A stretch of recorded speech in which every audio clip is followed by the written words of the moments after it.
Joseph, and I wanted to discuss a group of games or a collection of games that I got for the month of October. More specifically, these are all PlayStation Vita games. So before I actually start sharing the games that I bought, I wanted to quickly share what prompted me to start getting games again for my Vita. For the most part, I felt like I was done getting what I wanted for my PlayStation Vita. But because of my job, I recently started being able to have free time, and thus I don't want to be doing anything or nothing during my free time. So I decided, well, why not start taking my Vita to work, my PlayStation Vita? And so because of that, I started engaging more with it, and I realized that there's a lot of cool games that I'm really missing out on. And so because of that, that's what made me start to go through everything here. So let me rearrange things. So we'll start with the most obvious and continue to the not the most unique, but I guess the least obvious. We'll start with Little Big Planet. So all these are sealed for right now because some of them I really did own the digital versions. I'm the type of individual who, if possible, I would like to own the physical, but also if I own the digital version, I only get that to check out the game. But if I end up liking it, I like to get the physical version to represent it in my collection. Sorry everyone, I stumbled over my words because I was thinking about something else, gaming related. But I do have the Little Big Planet trilogy for my PS3. And I figured, you know what? Since I have it for my PS3, I would probably like to check it out on my Vita as well. And supposedly the PlayStation Little Big Planet Vita has the second best story right after the second Little Big Planet. So I am looking forward to that. I am also aware that this game does a great job of utilizing a lot of the Vita's features, or specifically the Vita specific features such as the touchscreen and the back panel, and also gyro control as well. Moving forward, so this one I do own the PS4 version, but I did want to check out the Vita version as well. Why not, right? Because that's where this version specifically came from. And I've heard great things about Wipout 2048, especially its DLC. And to be frank with everyone, although I do have it on my PS4, I think when it comes to racing games, I'm seeing a lot of merit with being able to play it on the go. I don't own them yet, but for example, Need for Speed Most Wanted, I do own them digitally, not physically, excuse me, but Need for Speed Most Wanted and Sonic Racing Transformed are really great examples about that. I'm having such a great time playing that, and it's great because you could just start a race and then you're done with that race. If you want to do another race, you can, or if you want to play something else, or it's time for one to stop playing, then you could go ahead and put that away, right? But yeah, so that's why I got Wipeout 2048. Really looking forward to playing this on the go. And again, I have played a little bit of it already on my PS4. Continuing forward, it's another racing game, Mod Nation Racers. Again, I do own this, the PS3 version already on my PS3 obviously. I do really enjoy that version. It's a lot of fun. I did hear some mixed reviews about this version, that for the Vita, there's long load times, the frame rate is not all there, as in it dips a little bit. But I've also heard some great things as well, as that if one goes in expecting a fun time, that's exactly what they're going to get, is a fun time. So yeah, so I'm looking forward to checking that more out in more detail. Moving forward, this is also a game that actually these are two games that I own digitally, and I finally decided, let me just get them physically. Why not, to represent them? The first one being Soul Sacrifice Delta. So I do own the first version. The first version is a non-updated version. Delta has some slight improvements, some additional content. But if one notices, this is the Play Asia version. Hence why oops, I'm really bad with this portion. But hence why one has that part right there. And then in addition to this, the other Play Asia game that I got was I got this through PS Plus. And I do enjoy it when I do play it. Orshika, Tainted Bloodlines. Really happy to finally own this in my collection.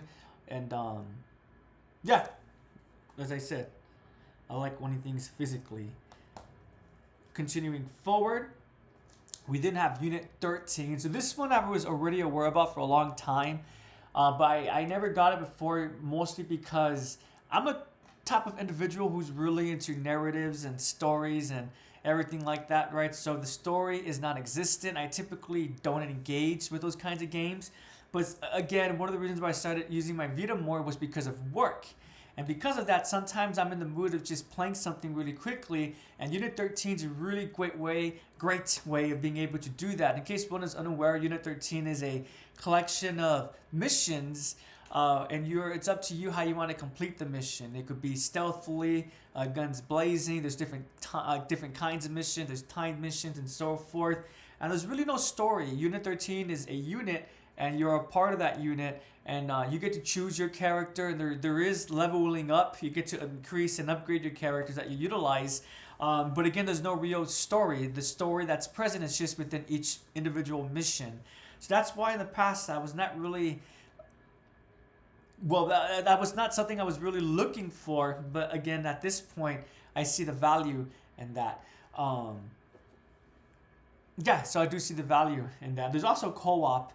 I do know a couple of individuals who also own a Vita, so I'm going to try to convince them to get Unit 13 so then we could play together.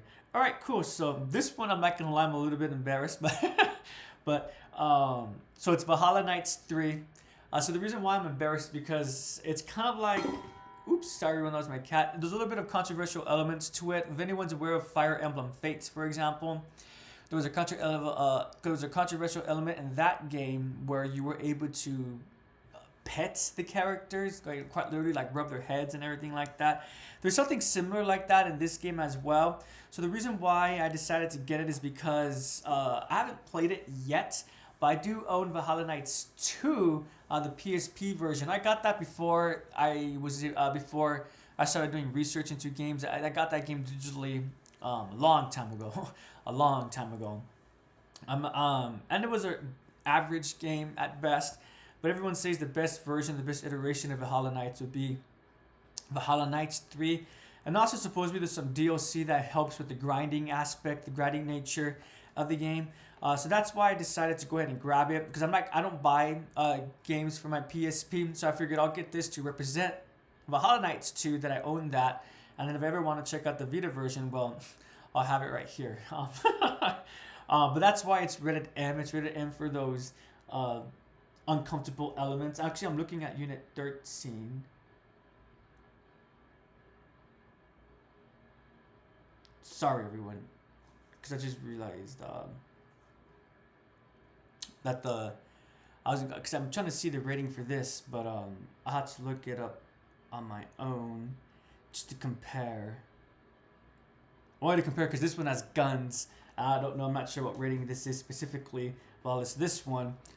It doesn't have guns, but it is rated M. But with that being said, because it's rated M doesn't necessarily mean that it's smut or that it's bad, right? A really good example, this is the last game that I got for my Vita, would be Shinobi 2, Revenge of Shin. So I got this since I've been really into Metal Gear Solid, and I've been enjoying that recently. I decided, well, why not have some stealth gameplay away from Metal Gear Solid.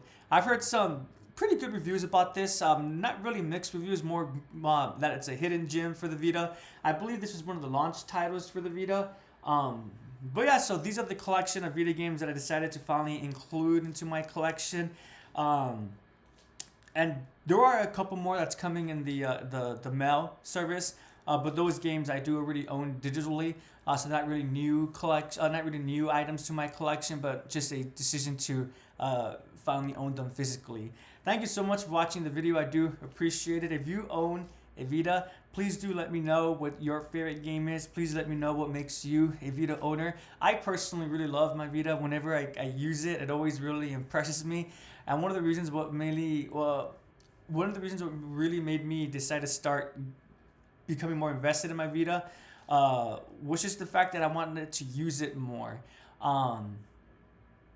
Yes, I wanted to use it more, and that's what pushed me to finally start. Even if I had those games with the PS3, to be frank, playing racing games is just so much more manageable on my Vita versus my PS3.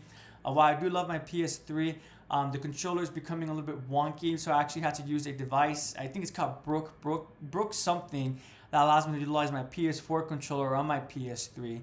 And while it's a great workaround, it is a little bit of a hassle because I had to connect the USB to my PS3, then connect the wire to my PS4 controller, because I still use my PS4 controller for my PS4. So when I use it for my PS4, it connects to that. Then when I want to use it for my PS3, I can't just turn it on. I need to connected to the wire. And again, but for the most part, it is smooth. It's just a little bit of a tedious aspect to do. And so that's why when I play my PS3, it's usually more for like RPGs, really for racing games and fighting games. Hopefully that makes sense. But thank you again so much for watching. I do appreciate it. Again, if you own a Vita, what is your favorite Vita and why do you own a Vita? Is it just because Vita is life? I'm joking a little bit, but seriously, the Vita is such a great device. If you don't own one, I highly suggest that if you have an interest in it, to look into it and look into some games you might be interested in and maybe pull the bullet. I have no regrets whatsoever. Have a great day, everyone, and take care as always. Thank you for listening or watching. I do appreciate it.